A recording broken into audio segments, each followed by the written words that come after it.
I'm Abigail Galván. Welcome to EWTN Pro-Life Weekly. What they want is to continue the subsidies that are going to insurance companies that have plans that cover elective abortion.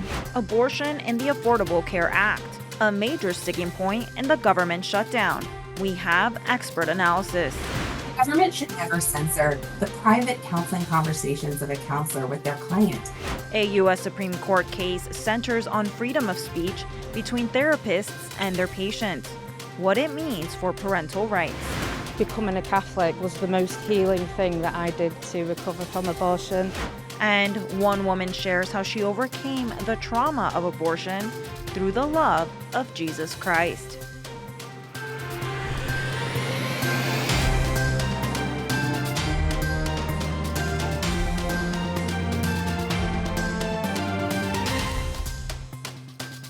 Look, if you want to know who wants a shutdown, look at the House. Johnson had the House adjourn all this week, so they couldn't even if the Senate had come up with a solution, they couldn't vote on it. The Democrat caucus here in town, in the Senate, has chosen to shut down the government over a clean, nonpartisan funding bill.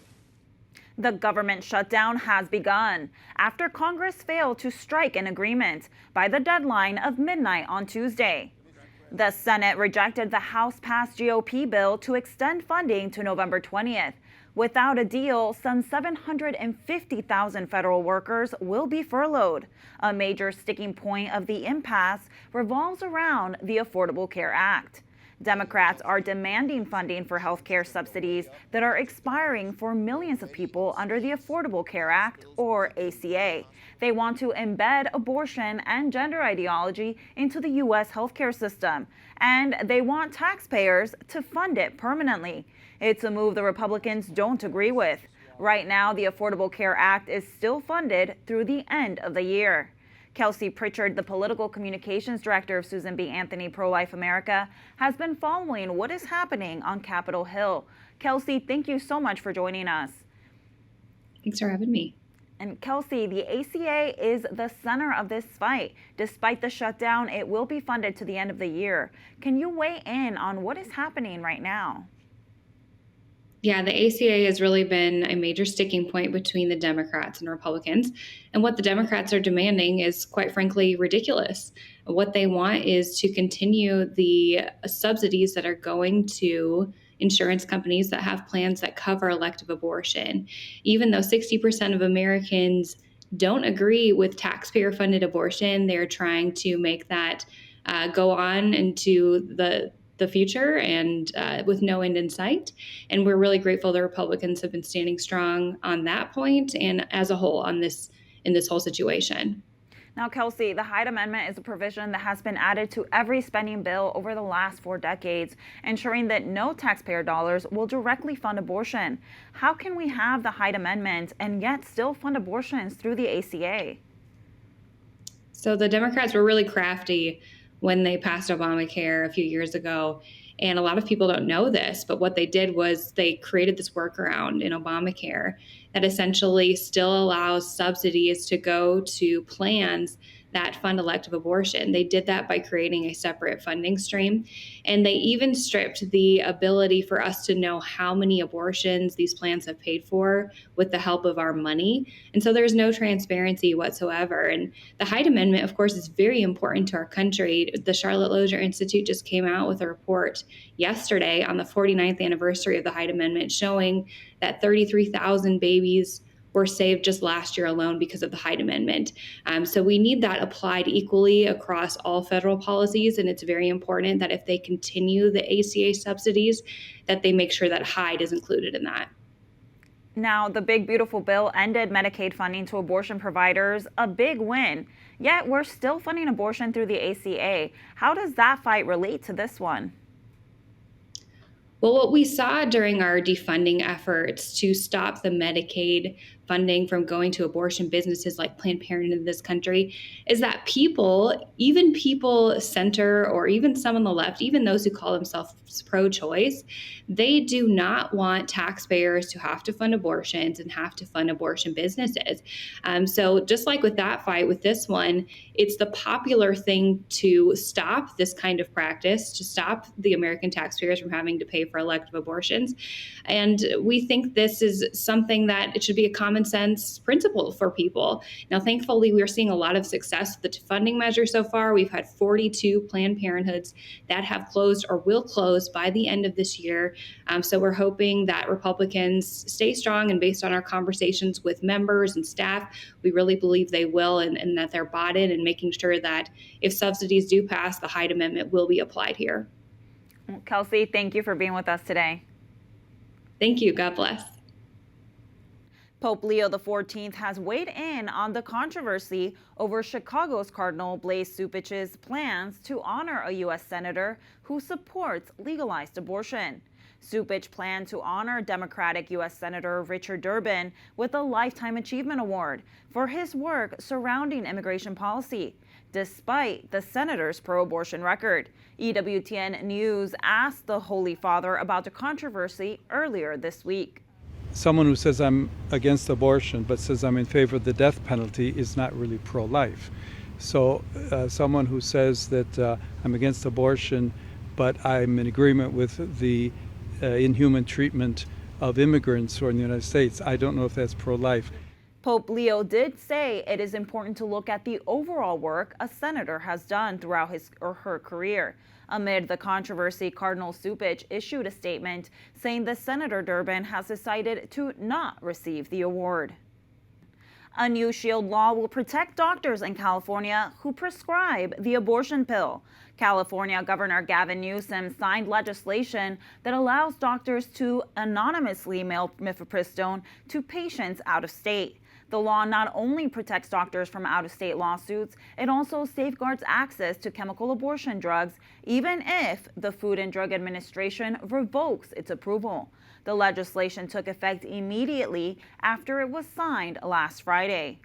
On the anniversary of a UN document safeguarding women's dignity, a Vatican prelate is calling for more action to defend women's equality, all while reaffirming the Church's defense of life.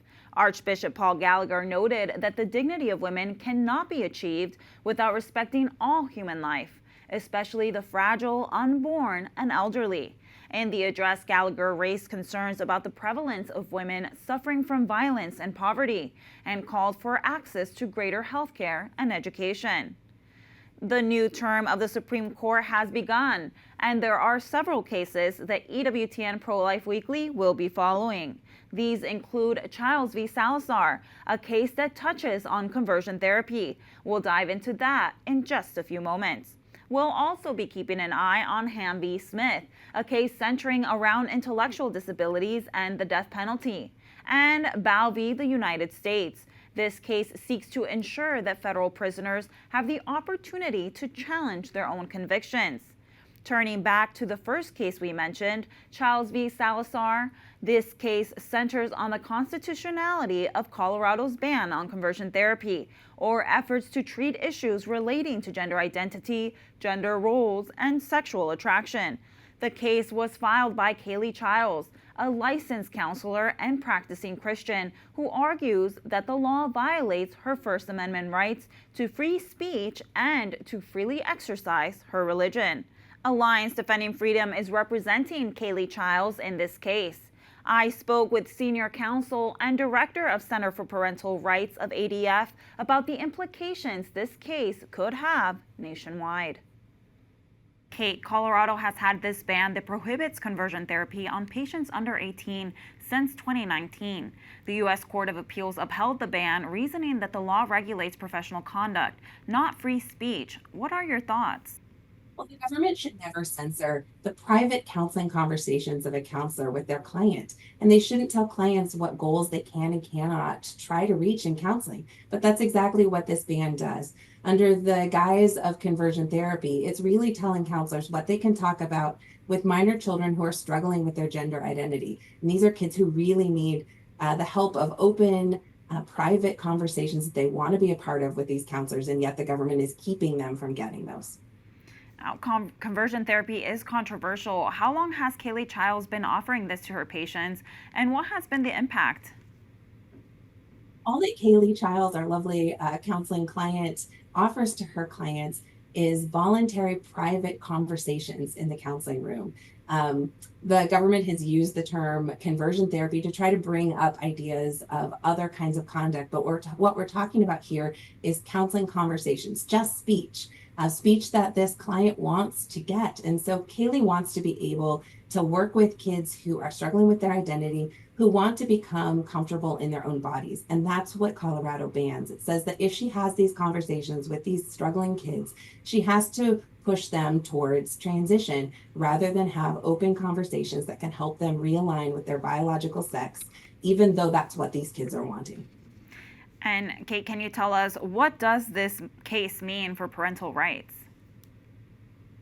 This case has a significant impact on parents and on kids. These are kids who are struggling mightily in our culture with their gender identity, and they want to have good information and be able to have open conversations with counselors. And their parents want to find good help for their kids. We're seeing now so many detransitioners who got just therapy and other medications pushing them towards transition. We're seeing the harms that has on these detransitioners. And so we have so many kids in our society that just want to have these open conversations, the kind that Kaylee and other counselors want to offer. And it's important for parents to be able to get that for their kids. And can you tell us, what other implications could this case have on healthcare nationwide? This case is about professional speech. When counselors are talking, when they're having voluntary private counseling conversations with their clients, the government shouldn't censor that.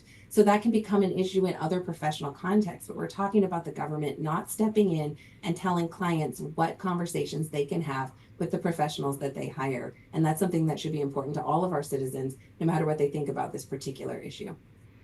And Kate, finally, are there any closing thoughts that you'd like to share with us? This is a case that everybody should be concerned about, that they should be watching carefully. This is about free speech, for us to be able to go to a professional and have open conversations, hear different viewpoints on something. These completely voluntary counseling conversations should be an important mechanism to help kids who are struggling. And yet the state of Colorado and so many other states in our country are trying to censor that and keep these kids from getting that help. And we're hopeful that the Supreme Court will step in and vindicate free speech here for the good of both the counselors and the kids they're trying to serve. Well, Kate, thank you so much for taking on this very important case, and please count on our prayers for you all. Thank you so much. We are also following a case that is currently before the Fifth Circuit U.S. Court of Appeals. The case is United States ex rel Doe v. Planned Parenthood Federation of America. The lawsuit claims that Planned Parenthood and 3 Texas Planned Parenthood affiliates defrauded the state's Medicaid system. The case stems from when Texas had barred the abortion giant from taking part in their Medicaid programs. Planned Parenthood sued and was able to get temporary injunctions. During that time, they continued to submit Medicaid reimbursement claims. The Fifth Circuit ruled that Texas was within its rights to draw Planned Parenthood from Medicaid under the False Claims Act, a federal law that holds individuals and organizations liable for defrauding the government. The money Planned Parenthood received from the government, while ineligible, even though there was an injunction, must be repaid. The abortion giant could be liable for $1.8 billion. Jenny Bradley Lichter, president of the March for Life, wrote in The Hill that this is a, quote, pivotal case that could serve as the final nail in the coffin for Planned Parenthood, end quote. A public health initiative in Michigan is offering thousands of dollars to help pregnant mothers and infants in several communities across the state. The program, started by RX Kids in 2024, provides eligible pregnant mothers the opportunity to receive $1,500 a month and another $500 per month for their newborn for up to 1 year. The areas it is being implemented in include the cities of Flint and Kalamazoo, Chippewa County, and Clare County, to name a few. Since 2024, RX Kids has given $14.7 million to moms and babies in need across the state of Michigan.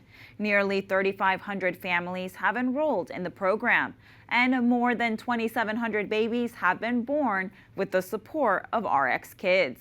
The program is set to launch in 6 more communities soon. Pro-lifers will not be marching or gathering on North Dakota's Capitol steps this year. The North Dakota Right to Life says in the wake of violence across the country, including the assassination of Charlie Kirk, they cannot ensure everyone's safety. Instead, the march will be a rally held at the Bismarck Event Center. That rally will be held on Friday, October 10th. New Jersey held its March for Life late last week. Take a look at the size of that crowd that walked through the streets of Trenton. Students, parents, and families held signs, sang, and chanted as they made their way through a 1-mile loop, starting and ending at the State House Annex. Taking the physical steps to promote life also comes in the form of a pilgrimage. Several people with an organization called Life, based out of the United Kingdom, traveled to Italy for a pilgrimage to Rome. EWTN News' Rome correspondent Zofia Schubach talked to those participating. I was offered an abortion. It would be 31 years ago, I think, 30 years ago. And I just knew I couldn't. I just knew it wasn't right, but it was a shock at how easily and quickly it was offered. I was groomed by a convicted paedophile, and once my family found out I was pregnant, I was kind of told that I had to have an abortion. Personal stories of a culture of death. Pilgrims trekking 65 miles share their experiences with the pro-abortion narrative they've encountered. That caused me to develop PTSD. I did receive counselling for that, which is why I wanted to support Life, because I know that they provide counselling for anybody that's got unprocessed feelings about abortion. Now they are a witness to life during a pilgrimage from Viterbo to St. Peter's Square. After flying into Italy from the United Kingdom, they spent 5 days walking to Vatican City. The UK-based charity called Life believes that an unexpected pregnancy isn't something women should have to fear or face alone. They are on the front lines of helping women choose life by offering counselling, housing and baby supplies. The options are often not presented in the expectations that they should have a true range of options presented to them, which is everything.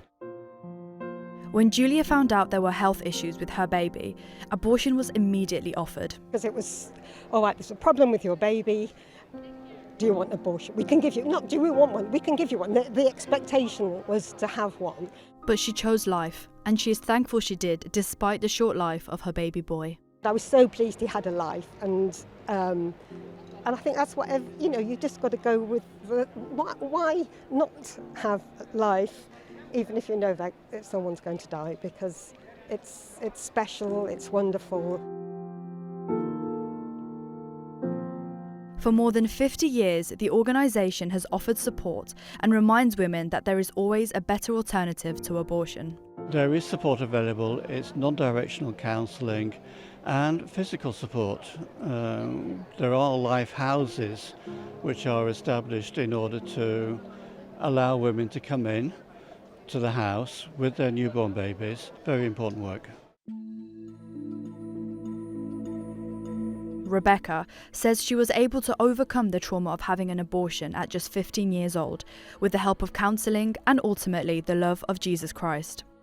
For me, becoming a Catholic was the most healing thing that I did to recover from abortion. Rebecca converted to Catholicism 8 years ago, and this was her first time being in Rome since being baptised into the church. Our Lord Jesus came in order so that we could receive healing. He didn't come for those that were perfect. Several years later, she became pregnant again and kept her baby, a decision that she said saved her. And as soon as God put that baby into my arms, it wasn't just me anymore, it was me and him. And that made me pick myself up in order to be able to provide for him. Following having my son. I went to university, I got a degree in social science, I did teacher training, and it was all for him. You know, he kind of saved me in a way. In Rome, Zofia Czubak for EWTN Pro-Life Weekly. Coming up, a sweet summer treat is helping to raise awareness about the dignity of every life. And food, strollers, and diapers. A local event helps families in need. Stay with us. We'll be right back.